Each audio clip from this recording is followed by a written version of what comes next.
తిరుమల లడ్డు కల్తీ నెయ్యికి సంబంధించి కీలక పరిణామం చోటు చేసుకుందని చెప్పుకోవాలి. ఎవరైతే తిరుమల శ్రీవారి ఆలయంలో కొనుగోలు విభాగానికి సంబంధించి జీఎంగా పనిచేస్తున్నారో సుబ్రహ్మణ్యన్ను సిట్ అధికారులు అయితే అరెస్ట్ చేయడం జరిగింది. మరి మొత్తానికి ఇప్పుడే మాట్లాడతాడు వైవి సుబ్బారెడ్డి ఈ కల్తీ నెయ్యికి సంబంధించి. మరి మొత్తానికి ఇదే అరెస్ట్ గురించి పూర్తి విషయాలు తెలుసుకునే ప్రయత్నం చేద్దాం. స్టూడియోలో మన ముందున్నారు సీనియర్ జర్నలిస్ట్ దుర్గా కుమార్ గారు. సార్ నమస్కారం. నమస్తే వెంకట్, మన వీక్షకులకు కూడా. సార్ మొన్నటిదాకా కల్తీ నెయ్యి అసలు జరగలేదు, నా హయాంలో కావచ్చు, మా వైసీపీ ప్రభుత్వ హయాంలో చాలా పారదర్శకంగా శ్రీవారి సేవలో మేము తప్పులు చేస్తామని చెప్పేసి వైవి సుబ్బారెడ్డి కల్తీ నెయ్యి విచారణ అయిపోయాక ఆయన చెప్పడం జరిగింది, ప్రెస్ మీట్ పెట్టి మరి మాట్లాడుతూ. ఇప్పుడు చూసుకుంటేనేమో ఎవరైతే కొనుగోలు విభాగం చెందినటువంటి జిఎం సుబ్రహ్మణ్యంని అరెస్ట్ చేశారు పోలీసులు. ఇప్పుడే మాట్లాడతారు మరి వైవి సుబ్బారెడ్డి కావచ్చు, భూమన కరుణాకర్ రెడ్డి కావచ్చు. వెంకట్, అసలు సుబ్బారెడ్డిని కరుణాకర్ రెడ్డిని వదిలిపెట్టేసి మాజీ ముఖ్యమంత్రి జగన్మోహన్ రెడ్డి ఏం మాట్లాడతాడనేది ప్రశ్న. ఎందుకంటే ఈ కల్తీ అసలు జరగలేదు, ఈ కల్తీ అంటే నాణ్యత లోపానికి కారణం ఏంటంటే ఆవులకి పెట్టే మేతలో పౌష్టికాహార లోపం వలన ఇలాంటి ఫలితాలు వస్తాయని చెప్పి పశు వైద్యాధికారులు చెప్పారని జగన్మోహన్ రెడ్డి గారు ఈ కుంభకోణాన్ని సమర్థిస్తూ మాట్లాడాడు మొన్న మధ్య. అవును, అసలు ఒక మాజీ ముఖ్యమంత్రి అయ్యుండి ఇంత కుంభకోణం జరిగిన తర్వాత ఎప్పుడైతే ఆయన ఇలాంటి కుంటి సాకులు చెప్పాడో అప్పటికే ప్రజలకు అర్థమైపోయింది ఏంటంటే కుంభకోణం జరిగింది. దాన్ని సమర్థించుకోవటానికి ఈయన ఈ మాటలు మాట్లాడుతున్నాడు. జరిగిన కుంభకోణం కూడా ముఖ్యమంత్రి గారికి ప్రమేయం లేకుండా జరగలేదు, ఇది ఆయనకి తెలిసే జరిగింది అనేది ప్రజలు ఒక నిర్ణయానికి వచ్చేసారు. ఇప్పుడు మీరు అన్నట్టు ఈ సుబ్బారెడ్డి గారు చెప్పే రీజన్స్ లేకపోతే కరుణాకర్ రెడ్డి చెప్పే రీజన్స్కి తీసి పక్కన పెడదాం. ఇవాళ ధర్మారెడ్డి మొన్న సిట్ ముందు విచారణలో వాంగ్మూలం ఇస్తూ మైసూర్ నుంచి వచ్చిన ల్యాబ్ నివేదిక నా దృష్టికి వచ్చిందని చెప్పాడు. సుబ్బారెడ్డి గారు చెప్పాడు. అది ల్యాబ్ నివేదిక వచ్చిన తర్వాత వెంటనే ఇప్పుడు నిజానికి కలియుగ దైవానికి ఎగ్జిక్యూటివ్ ఆఫీసర్ అనే ఆయన కళ్ళు చెవులు లాంటి వ్యక్తి, ఆ సంస్థని కాపాడాల్సిన ప్రథమ వ్యక్తి. చైర్మన్లు అంటే రాజకీయ ప్రమేయంతో నియామకం జరుగుతుంది, వాళ్ళకి అంత అర్హత ఉన్నా లేకపోయినా ఒక ఎగ్జిక్యూటివ్ అధికారి నియామకానికి కొన్ని గైడ్ లైన్స్ ఉన్నాయి. టీటీడీ ఈఓగా నియమించడం అంటే ఎవరిని పడితే వాళ్ళు నియమించరు. అతనికి ఒక సమగ్రత ఉండాలి, మంచి ట్రాక్ రికార్డు ఉండాలి, అతని వ్యక్తిత్వ గురించినటువంటి ఒక నిజాయితీపరుడైన గుర్తింపు ఉండాలి ఆయన సర్వీసులో. ఎక్కడా కూడా వివాదాలు ఉండకూడదు. అట్లాంటివి ఏరి కోరి నిర్ణయిస్తారు ఐఏఎస్, సీనియర్ ఐఏఎస్ అధికారిని. అదే కాకుండా వాళ్ళ ఆలోచన విధానం కూడా ఆధ్యాత్మికత ఉండాలి. తర్వాత వాళ్ళ కుటుంబ నేపథ్యాన్ని కూడా చూస్తారు. గతంలో ఎప్పుడైనా సరే ఈవో నియామకం అనేది ఇప్పుడు స్వతంత్రం వచ్చిన దగ్గర నుంచి ఇన్ని అర్హతలు చూసుకుంటా పెడతారు. ఈసారి ధర్మారెడ్డిని అనర్హతలు ఎతికి తీసుకొచ్చారు. మనకి స్టాంపు లాగా ఎవరు పనిచేస్తారు, ఎటువంటి అన్యాయం అక్రమాలైనా చేస్తారు, తర్వాత శ్రీవారి డబ్బుని దోసుకు తినటానికి ఎవరు ఒప్పుకుని ఎక్కడ పడితే అక్కడ సంతకం పెడతారని ఎతికి తీసుకొచ్చారు. ఈయన డిఫెన్స్ ఎస్టేట్ సర్వీసెస్కి సంబంధించిన వ్యక్తి. ఆల్ ఇండియా సర్వీసెస్లో అది ఒక తక్కువ క్యాడర్, అంటే ఐఏఎస్, ఐపీఎస్, ఐఆర్ఎస్ కాదు, తక్కువ లాస్ట్ బట్ వన్ అలాంటి క్యాడర్ అది. ఆ క్యాడర్ వ్యక్తిని తీసుకొచ్చినప్పుడే వీళ్ళ ఉద్దేశాలు ఏంటంటే తిరుపతి దేవస్థానాన్ని కూడా మన ఆదాయ వనరుగా మార్చుకోవాలనే ఒక స్పష్టమైన అవగాహనతో తీసుకొచ్చారు. కాబట్టి ఇక అక్కడ కుంభకోణాలు కాకుండా ఇంకేం జరుగుతాయి, మంచి ఎందుకు జరుగుతుంది? గతంలో ఎప్పుడు కూడా తిరుమల తిరుపతి దేవస్థానానికి సరఫరా చేసిన వస్తువుల నాణ్యత మీద కానీ, తర్వాత తిరుపతి దేవస్థానాల్లో అవినీతి జరిగిందని కానీ, అక్రమాలు జరిగినాయి కానీ ఎప్పుడూ కూడా ఫిర్యాదులు రాలేదు. ఎందుకు రాలేదంటే అన్యమతస్తుల్ని ఎప్పుడు కూడా చైర్మన్లుగా నియమించాల.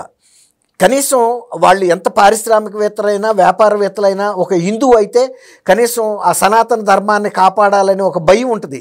భగవంతుడి సొమ్ము మనం తినకూడదనే ఒక భయంతో ఎవరు కూడా అటువంటి పనులు చేయలేదు. అసలు రోజువారీ పరిపాలనలో కూడా వాళ్ళు జోక్యం చేసుకునేవాళ్ళు కాదు, ఈవో మాత్రమే చూసేవాడు. ఏదైనా మేజర్ ఇష్యూస్ వచ్చినప్పుడు వాళ్ళ దృష్టికి తీసుకెళ్ళినప్పుడు కూడా దీనివల్ల తిరుపతి దేవస్థానానికి నష్టం జరగదు కదా, అప్రదిష్ట రాదు కదా, భక్తులకి అసౌకర్యం కలగదు కదా, లేకపోతే శ్రీవారి డబ్బు దుర్వినియోగం కాదు కదా అని ఎన్ని కూడా పారామీటర్స్ చూసుకుని అనుమతిస్తూ ఉండేవాళ్ళు. మనకి స్వార్థం రావాలని ఎవరికి లేదు. ఇప్పుడు రాక ఇప్పుడు జరగలేదు. 1980లో కూడా ఈ లడ్డు నాణ్యత మీద కొన్ని ఫిర్యాదులు వచ్చినాయి. ఫిర్యాదులు అప్పుడు చెన్నారెడ్డి గారు ముఖ్యమంత్రి, మేము కొత్తగా రిపోర్టర్గా జాయిన్ అయిన రోజులు అయ్యి 79లో చేరాం, ఇది 80 ఎర్లీ 80స్లో వచ్చిన. అది ఆయన దాన్ని రాజకీయ యాంగిల్లో చూడలేదు దృక్పథంతో. ఒకవేళ జరిగి ఉండొచ్చు, ఎక్కడో నాణ్యత ప్రమాణాలు జరిగి ఉండొచ్చు, ఏదైనా సరే షెల్ లైఫ్ అంటే సపోజ్ గతంలో తిరుపతి నుంచి లడ్డు తీసుకొస్తే ఆ సువాసన కానీ ఆ పరిమళం కానీ ఆ రుచి కానీ 10 రోజులు ఉండేది. ఆ తర్వాత కొంత తగ్గింది, భక్తుల్లో ఆందోళన మొదలైంది ఎందుకు తగ్గింది అని. పుల్లారెడ్డి గారు జి పుల్లారెడ్డి గారు ఉన్నారు కదా, ఆయన రాజకీయాలకు అతీతమైన వ్యక్తి, నేతి మిఠాయిల మీద ఒక ఉన్నత స్థాయికి పెరిగాడు. ఆయన రాష్ట్రపతి భవన్లకి గవర్నర్లకి వీళ్ళకి కూడా ఒక అధికృత సరఫరాదారు, అంటే ఒక గౌరవ సాధించాడు. ఆ రంగంలో నేతి మిఠాయిల రంగంలో అత్యంత అగ్రస్థానంలోకి వెళ్ళిపోయిన వ్యక్తి. ఆయన నాయకత్వంలో ఒక కమిటీ వేశారు. ఆ కమిటీ తిరుమల వెళ్తే పోర్టులో ఉండే ఎవరైతే వంట చేసే వాళ్ళు ఉంటారో వాళ్ళు ఎవరిని బయట వాళ్ళని రానివ్వరు, ఈవెన్ పుల్లారెడ్డి గారిని కూడా రానివ్వాల. వెళ్తే పుల్లారెడ్డి గారు స్టన్ అయిపోయాడు, నన్ను చెన్నారెడ్డి గారు ప్రభుత్వం తరపున పంపాడు, ప్రభుత్వ ప్రోటోకాల్తో వచ్చాను. ఆయన వెళ్ళి డైరెక్ట్గా పోర్టులోకి వెళ్ళాడు కదా, ఈవోని కలిసి ఈవో దగ్గర నుంచి వాళ్ళందరినీ ఎమడబెట్టుకుని కదా. అయినా సరే ఇతరులు పోర్టులోకి కాలు పెట్టకూడదనే ఒక నిబంధన బట్టి వాళ్ళు ఆపితే కూడా అప్పుడు వాళ్ళు కన్విన్స్ చేశారు, అయ్యా ఈయన ప్రభుత్వం తరపున వచ్చాడు, పోర్టులో నాణ్యతలో ఎక్కడన్నా ఏమన్నా లోపాలు జరిగితే దానికి మనకి సిఫార్సులు ఇవ్వటానికని. సరే అతి కష్టం మీద, అందులోనూ ఆయన కూడా మంచి వ్యక్తి కాబట్టి సమాజంలో గౌరవం ఉంది కాబట్టి పోర్టులో వాళ్ళు ఎలవ్ చేశారు. వెళ్ళిన తర్వాత ఆయన ఫస్ట్ చూసేది నెయ్యిని ఆయన ల్యాబొరేటరీలో టెస్ట్ చేయక్కర్లేదు, పోర్టులో వాళ్ళు కానీ లేకపోతే పుల్లారెడ్డి గారు లాంటి వాళ్ళు నేతిని ఇలా స్మెల్ చూసి చెప్పగలుగుతారు దాని నాణ్యత ఎంత ఉందనేది. ఎందుకంటే అందులో పుట్టి పెరిగిన ఆయన అన్నీ చూశాడు, అన్ని పదార్థాలు మంచిగానే ఉన్నాయి. అంటే నేను ఎందుకు చెప్తున్నా అంటే ఆ రోజుల్లో ఇట్లాంటి కక్కుర్తి పళ్ళ షెల్ లైఫ్ పడిపోయింది అనేది ఒప్పుకున్నాడు చెన్నారెడ్డి గారు. ఓకే చూద్దాం ఎందుకు జరిగింది అని. ఈయన వెళ్ళి ఎంక్వైరీ చేసి తరోగా చూసిన తర్వాత ఆయనకి గమనించింది ఏంటంటే ఏ పాత్రలో అయితే వండుతారో వాటిని సరిగ్గా క్లీనింగ్ చేయకపోవటం వలన కొంత ఫంగస్ లాంటిది ఏర్పడి త్వరగా చెడిపోవటానికి కారణం అవుతుందనేది ఆయన గమనించాడు. అది ఆయన నివేదిక ఇచ్చాడు. ఆ నివేదికని శాసనసభలో పెట్టారు. రాజకీయాలు ఏముంది ఇందులో, శ్రీవారికి లడ్డు నాణ్యత పెరగాలి, భక్తులు సంతోషంగా ఉండాలి, మంచి లడ్డు తిన్నామన్న తృప్తి ఉండాలి. ఆ లడ్డూని ఇక్కడే కాదు అంతర్జాతీయంగా కూడా అది వెళ్తాయి విదేశాలకి, అక్కడ కూడా తింటున్నారు. అట్లా ఒక స్పోర్టివ్గాను శ్రీవారి పట్ల ఒక బాధ్యతతో వ్యవహరించని కానీ గవర్నమెంట్లు ఇలా కుంటి సాకులు ఎతకల. ఆవు మేతకు సరిలేదు, ఆవు తాగిన నీళ్లు బాగోలేవు, ఆవును కట్టేసిన ప్రదేశం బాగాలేదు, ఇలాంటి పిచ్చి కబుర్లు చెప్పలేదు. వాళ్ళకి ఇద్దరికి ఈవోకి చైర్మన్కి కూడా తెలిసినప్పుడు ముఖ్యమంత్రిగా పనిచేసిన వ్యక్తి జగన్మోహన్ రెడ్డి ఎలా సమర్థిస్తాడండి? ఇప్పుడు మీరు అడిగారు, మరి ఒక పక్కనేమో ఇందులో అవినీతి జరగలేదని చెప్తున్నారు, మరి ఇవాళ అరెస్ట్ చేశారు కదా అంటే, అవినీతి జరిగింది అది నెయ్యే కాదు, నెయ్యి ఒక్క భాగం కూడా లేదు, 100%లో ఒక భాగం కూడా లేదు, పూర్తిగా కృత్రిమమైన పదార్థాలు నూనెలతో నెయ్యి వాసన వచ్చేలాగా చేశారనేది అర్థమవుతుంది. అంటే సింథటిక్ నెయ్యి అది 5 సంవత్సరాల పాటు జరిగింది. అందుకే వాళ్ళు తక్కువ కొటేషన్ ఇచ్చారు. ఉత్తరాఖండ్ నుంచి ఆ రేటుకి అసలు సప్లై చేస్తున్నాడంటేనే వీళ్ళకి అర్థం అయింది కదా. తర్వాత వీళ్ళు వాళ్ళతో కిక్ బ్యాక్స్ మాట్లాడుకున్నారు కదా, వాళ్ళ డైరీ ఫారాల వాళ్ళు కూడా చెప్పారు. ఈవెన్ సుబ్బారెడ్డి గారి పిఏ చిన్నప్పన్న కూడా మమ్మల్ని కిలోకి 25 రూపాయలు కిక్ బ్యాక్ అడిగాడని కూడా చెప్పారు. ఇదే ఇంత పారదర్శకంగా వాళ్ళు లంచగొండి అంటే డీల్ మాట్లాడుకున్న తర్వాత సింథటిక్ నెయ్యి వాడిన తర్వాత ఇంకా కుంభకోణం జరగలేదని ఎట్లా చెబుతామండి మనం? జరిగిందే కుంభకోణం. అసలు నేతితో వాళ్ళు వండలేదు, నేతితో నైవేద్యాలు కానీ శ్రీవారికి జరిగే సేవలు కూడా అన్నీ కూడా ఈ కృత్రిమ నెయ్యినే ఉపయోగించారు. ఒకసారి రిటర్న్ చేశారు కూడా, క్వాలిటీ బాగాలేదని, మళ్ళీ అదే నెయ్యి పంపిస్తే కూడా తీసుకున్నారు. కాబట్టి ఇది కుంభకోణం జరగలేదని వాళ్ళు ఎంత చెప్పినా కూడా వాళ్ళే మళ్ళీ పరస్పర విరుద్ధంగా మాకు ల్యాబ్ రిపోర్ట్ వచ్చిందని కూడా వాళ్ళే ఒప్పుకున్నారు. జరిగిన మాట వాస్తవం. తర్వాత చంద్రబాబు నాయుడు గారు దీని గురించి ప్రస్తావించినప్పుడు దానికి రాజకీయాలు ఆపాదించారు.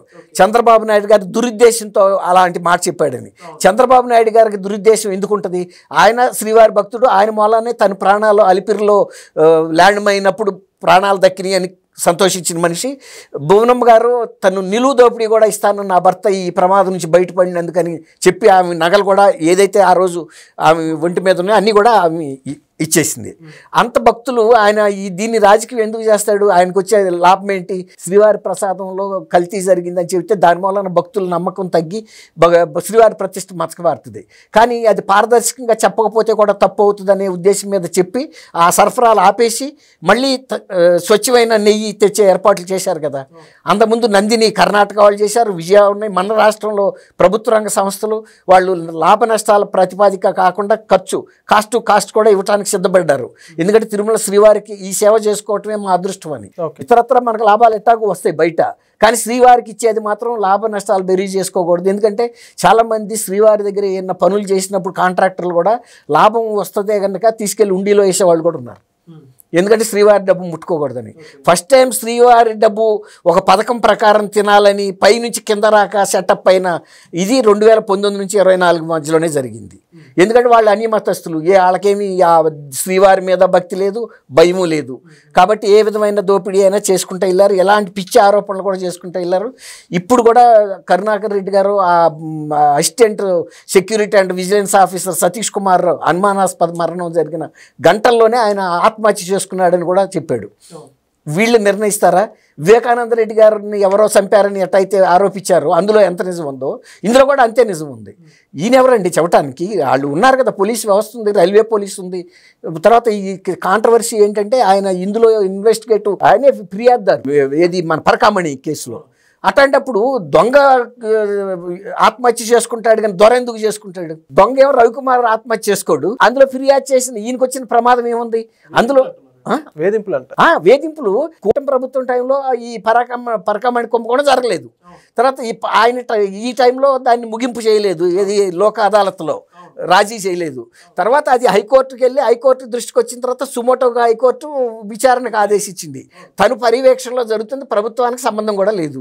కాబట్టి ఇందులో ఆయన మీద ఒత్తిడి చేయాల్సిన అవసరం ఏముంది? మొదటిసారి ఎందుకు హాజరవుతాడు, రెండోసారి కూడా ఎందుకు వెళ్తారు మళ్ళీ? రెండోది అసలు కిందసారి కరుణాకర్ రెడ్డి గారు అంత ఒత్తిడి చేసి కేసు చేసుకోమని ఒత్తిడి చేసినప్పుడు ఆయన చేసుకోలేదు కదా, ఆ ఒత్తిడిని తట్టుకున్నాడు.